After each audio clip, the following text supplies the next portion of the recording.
열왕기상 21장 18절에서 29절인데요.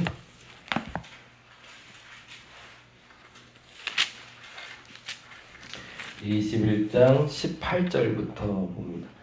20장 얘기는 조금 길죠. 43절까지 되어 있는 얘기인데 사실은 이야기도 좀 다루면 좋겠는데 시간 정긴 것도 있고 나중에 기회 되시면 한번 보시면 좋겠습니다. 아람 왕하고 아람과 이스라엘의 싸움인데 20장 1절에 그렇게 적어놓고 넘어가면 좋겠네요. 20장 1절 앞에 그렇게 적어놓으세요.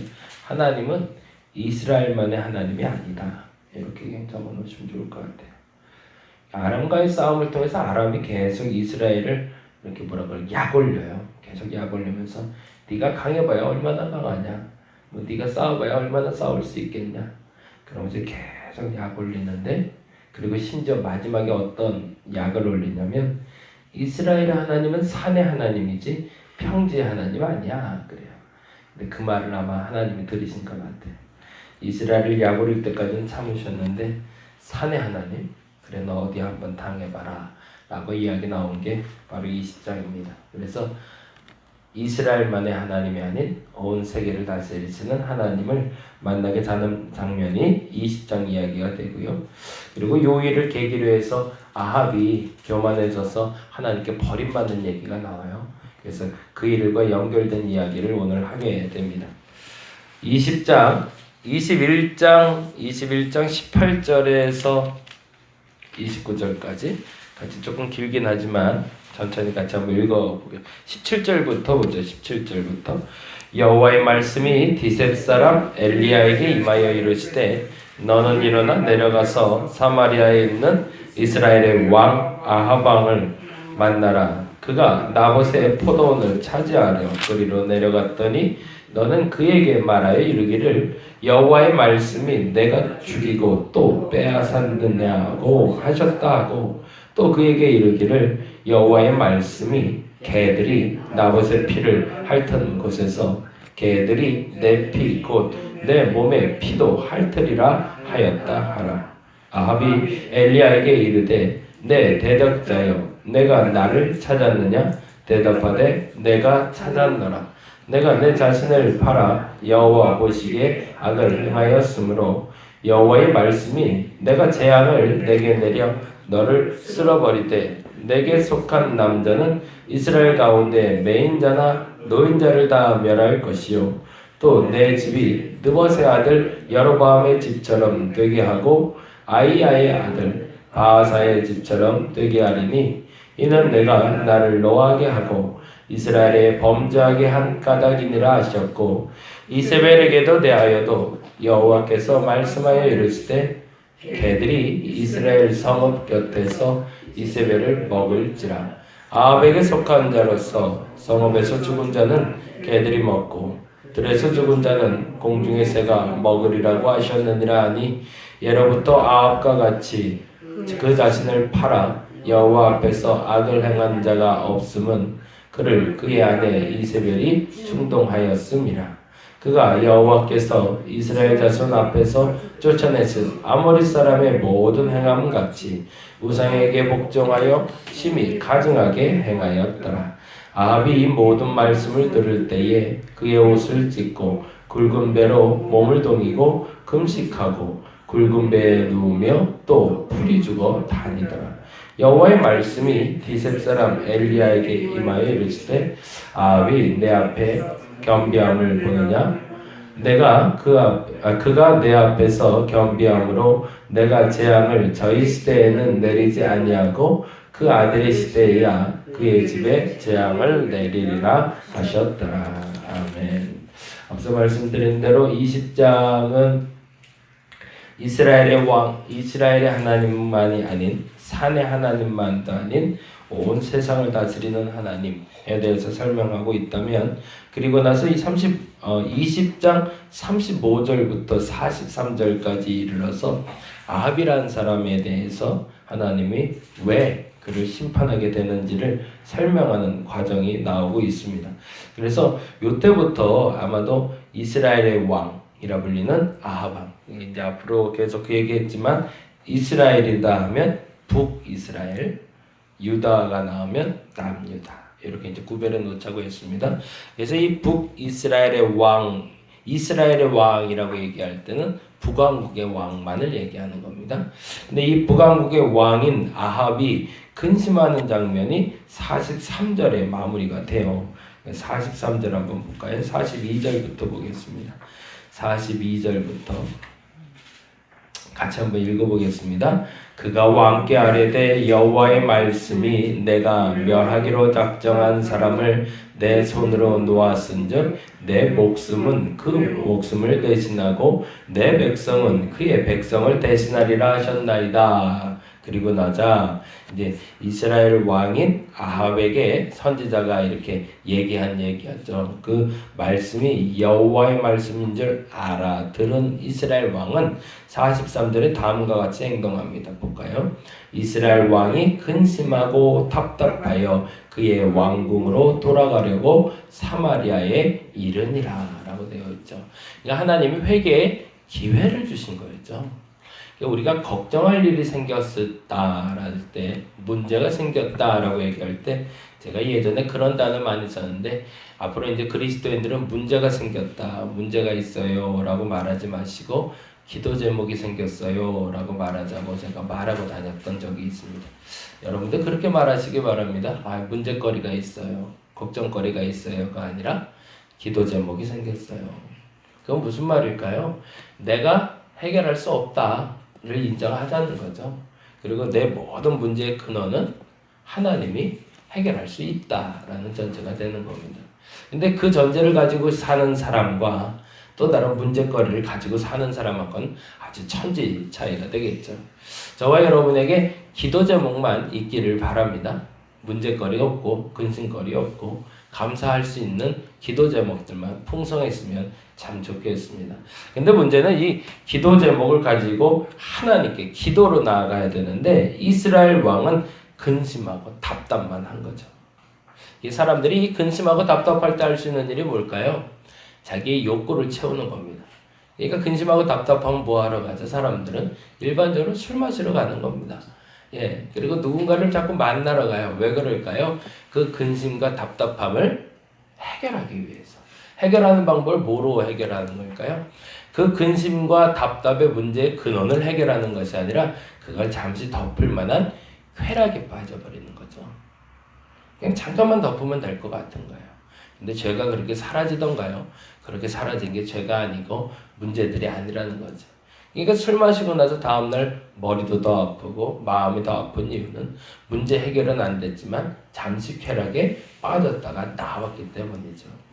아합에게도 이 근심하고 답답할 일이 생기자 이 문제를 해결하기 위해서 본인이 택한 방법이 있었습니다. 그게 뭐냐면 남의 것을 취하는 겁니다. 그래서 그 쾌락에 빠져보고 싶은 거예요. 그래서 주위를 둘러보니 내가 갖지 않은 좋은 땅이 우리 왕궁 곁에 있는 걸 알게 된 거죠. 늘 보던 땅인데 늘 보던 그 땅이 오늘따라 더 좋아 보이는 거죠.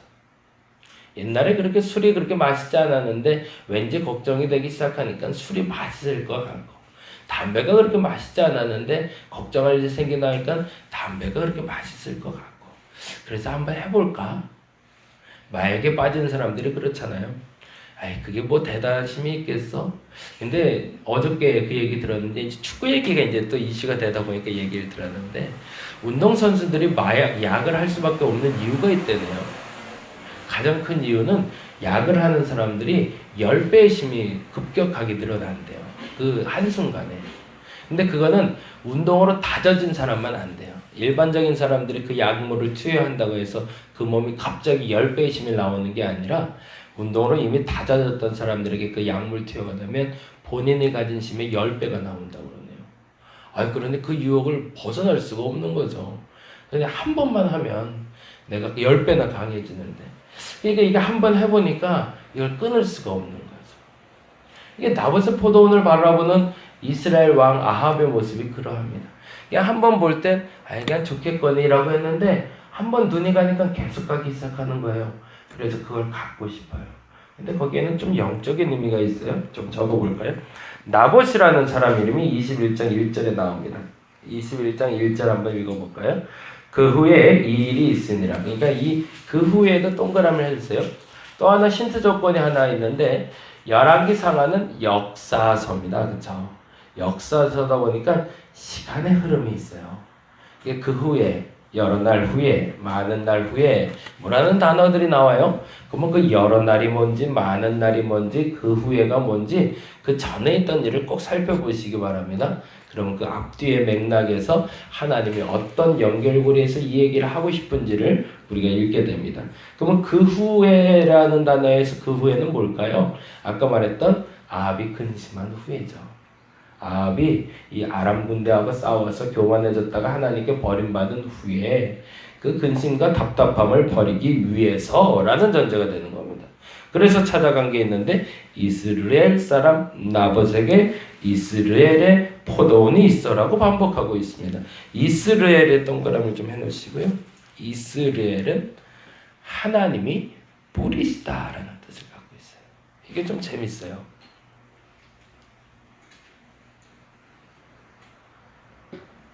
그 후에 이런 일이 있었던 거래요. 이스라엘이 근심하고 답답하고 있는데 그 후에 이스라엘 하나님이 뿌리시다. 나봇은 이름이 좀 재밌어요. 이게 언어 유희였던 것 같아요. 열매들이라는 제목이 있습니다. 뜻을 갖고 있습니다. 열매들. 이스라엘 사람 나봇이란 말은 그건 무슨 말이네? 하나님이 뿌린 열매라는 뜻이죠. 근데 그거를 누가 건드렸다는 거예요? 하나님이 건드려야 될 거를 이스라엘 왕이 욕심냈다는 거죠. 이스라엘이 하나님이 뿌린 열매를 이스라엘 왕이 욕심내기 시작했다. 그리고 상징적인 의미인데요. 그래서 가급적이면 이 상징적인 의미는 잘 얘기를 안 하는데 포도는 이스라엘을 상징할 때가 많습니다. 그러니까 이스라엘 왕이 하나님이 뿌린 씨 열매를 다 먹으려고 노력하는 것이 죄라는 걸 말하고 싶었던 거죠. 그리고 나서 나봇의 포도원을 가지고 싶은데 너무 갖고 싶은데 이걸 갖지 못하자 자기 와이프한테 고자질을 하죠. 나 이거 갖고 싶어. 어떡하지? 그때 참 당신은 이스라엘의 왕이 아니니까 뭘 걱정을 합니까? 잠깐 기다리세요. 그러면서 몇 날 며칠 후에 내가 부를 테니 그때 오세요. 라고 그 와이프가 얘기해 놓고 나봇의 포도원에 불청객들을 불러오는 거죠. 그리고 그 불량배들이 나봇을 쳐 죽이게 하고 그 다음에 그 포도원을 뺏어오는 이야기가 오늘 본문에 나옵니다. 그래서 이렇게 얘기하고 있는 거죠. 한번 볼까요? 7절 말씀 같이 한번 읽어보겠습니다. 7절 말씀 21장 7절 그의 아내 이세벨이 그에게 이르되 왕이 지금 이스라엘 나라를 다스리시나이까. 이 말이 무슨 말인지 조금 이해가 되시죠? 당신이 왕입니까? 왜 당신이 갖고 싶은 것도 못 갖습니까? 아유 바보라는 얘기죠. 그걸 갖고 뭘 걱정을 하냐고 뺏어오면 되는 거지. 그리고 이세벨이 다음과 같이 얘기합니다. 일어나 식사를 하시고 마음을 즐겁게 하소서. 그러니까 이세벨도 알고 있었던 거죠. 왜 근심하고 있는지. 근데 근심의 근원은 뭐예요? 나봇의 포도는 못 가져서가 아닌 거죠. 하나님한테 한 방 맞았기 때문이잖아요. 사실은 그 문제의 근원은 나봇의 포도원에 있는 게 아니라 하나님 앞에 머무는 시간이 길어져야 되는 거였던 거죠. 근데 그걸 알지 못하고 나봇의 포도원을 갖고자 하는 마음으로 이세벨이 위로하고 싶었던 겁니다. 그래서 식사를 하시고 마음을 즐겁게 하소서 하고 내가 이게 이제 또 이것도 언어의 유의가 되는데 내가 이스라엘 사람 나봇의 포도원을 왕께 드리리다 라고 얘기해요. 그게 뭐예요? 나 이세벨이 하나님이 뿌린 씨의 열매를 왕께 드릴 것이다 라고 얘기하는 거죠. 참 무서운 얘기라는 거죠. 자기들이 뭐라고 하나님의 것을 좌지우지하려는 모습이 보이는 거죠. 그리고 나서 결론적으로 나오는 게 13절입니다. 13절 읽어볼까요? 때에 불량자 두 사람이 들어와 그의 앞에 앉고 백성 앞에서 나봇에게 대하여 증언을 하여 이르기를 나봇이 하나님과 왕을 저주하였다 하매 무리가 그를 성읍 밖으로 끌고 나가서 돌로 쳐 죽이고 그리고 나서 16절이죠. 16절 아합은 나봇이 죽었다함을 듣고 곧 일어나 이스라엘 사람 나봇의 포도원을 차지하라. 이게 재밌지 않으세요? 저는 이게 재밌던데. 21장 1절의 말과 그리고 21장 7절의 말과 21장 16절의 말에 반복되는 말. 이스라엘 사람 나봇의 포도원. 이스라엘 사람 나봇의 포도원. 우리가 읽기는 그냥 이스라엘 사람 나봇의 포도원을 읽지만 이스라엘 사람들은 시브리어를 읽었을 거 아니에요. 그러니 시브리어를 읽으면서 계속 그렇게 보이는 거죠. 아합이 그 후에 일이 있는데 하나님의 뿌린 씨의 열매가 있는데 그게 아합에게 가깝더라. 그리고 7절에 내가 하나님이 뿌린 씨의 열매를 왕께 드리리이다. 이렇게 읽어가는 거죠. 이스라엘 사람들의 입장에서. 그리고 나서 16절에 아합이 열매가 죽어 끝났다는 뜻을 듣고 하나님이 뿌린 씨의 열매의 포도원을 차지하러 갔다가 이렇게 되는 거죠. 그러니 이스라엘 사람들이 봤을 때 그 다음 일이 무슨 일이 벌어질지 충분히 감지할 수 있는 거죠. 그런데 결론적으로 말하는 건 디셉 사람 엘리야의 등장입니다. 그리고 꼭 뭔가 좀 할라치면 뭔가 좀 델라치면 와서 반대하는 사람이 있는데 그게 바로 이 엘리야란 말이죠. 그리고서 이제 엘리야가 또 한번 혼쭐을 내자 27절에 다음과 같이 이야기합니다. 27절 말씀 같이 읽어봅니다. 아합이 이 모든 말씀을 들을 때에 그 옷을 찢고 붉은 배로 몸을 동이고 근심하고 굵은 배에 누우며 또 풀이 죽어 다니더라. 그때 그 근심과 그 근심이 가중돼서 또 나왔습니다. 그렇지, 내가 포도원 하나 갖는다고 내 근심이 사라질까? 그럴 때 이제 비로소 바뀌었다는 걸 알게 된 겁니다. 뭐냐면 그 문제가 아니라 기도 제목이라는 거죠. 그래서 아합이 기도했다는 얘기예요. 그리고 나서 결론적으로 다음과 같이 이야기합니다. 28절 29절 여호와의 말씀이 디셉 사람 엘리야에게 임하여 이르시되 아합이 내 앞에서 겸비함을 내가 보느냐? 그가 내 앞에서 겸비함으로 내가 재앙을 저희 시대에는 내리지 아니하고 그 아들의 시대야 그의 집에 재앙을 내리리라 하였더라. 라고 그 아합의 기도마저도 들으시는 하나님을 만나게 됩니다. 인생에 고마운 사람들이 참 많아요. 근데 내 필요를 채우는 사람들이 고마운 사람들이 아니에요. 이세벨 같은 사람들이 내게 고마운 사람이 아닙니다. 나를 정신 차리게 해주는 사람이 고마운 사람들이죠. 저와 여러분에게 진짜 고마운 사람이 곁에 있기를 간절히 바랍니다. 여러분이 갖고 싶은 걸 수단과 방법을 가리지 않고 채우는 사람이 아니라 내가 갖고 싶은 것이 잘못됐다고 말할 수 있는 사람, 그 정신을 차리게 할 수 있는 엘리야 같은 사람이 곁에 있어서 오늘 한날 하나님께 겸비함으로 그 심판을 지연시킬 수 있는 저와 여러분이 되기를 간절히 바랍니다. 기도하겠습니다. 아합이 겸비함을 보느냐? 하나님이 얼마나 기뻐하시는지를 보게 되니 또 당혹스럽습니다. 어떻게 아합 같은 사람을 용서할 수 있습니까? 그 무렵에 하나님 이렇게 얘기하십니다. 내가 너도 용서했는데 아합과 내가 다른 게 뭡니까? 때때로 내게 필요를 채워준 사람에게 고마움을 표시하기보다 나를 정신 차리게 하는 사람에게 고마움을 표시할 수 있는 내가 되게 하여 주옵소서. 필요한 걸 채우는 것이 중요한 것이 아닙니다. 문제를 해결하는 것이 중요합니다. 이제부터는 내게는 문제가 없을 줄로 믿습니다. 기도 제목만 있습니다. 나를 겸비하게 할, 나를 하나님께 돌아가게 할 그 모든 기도 제목만 내게 있게 하여 주옵시고 그 기도 제목들로 하나님 앞에서 내가 저 사람의 겸비함을 보았느니라 라는 말을 들을 수 있는 우리가 되게 하여 주시옵소서. 한 달의 은혜가 있을 줄로 믿습니다.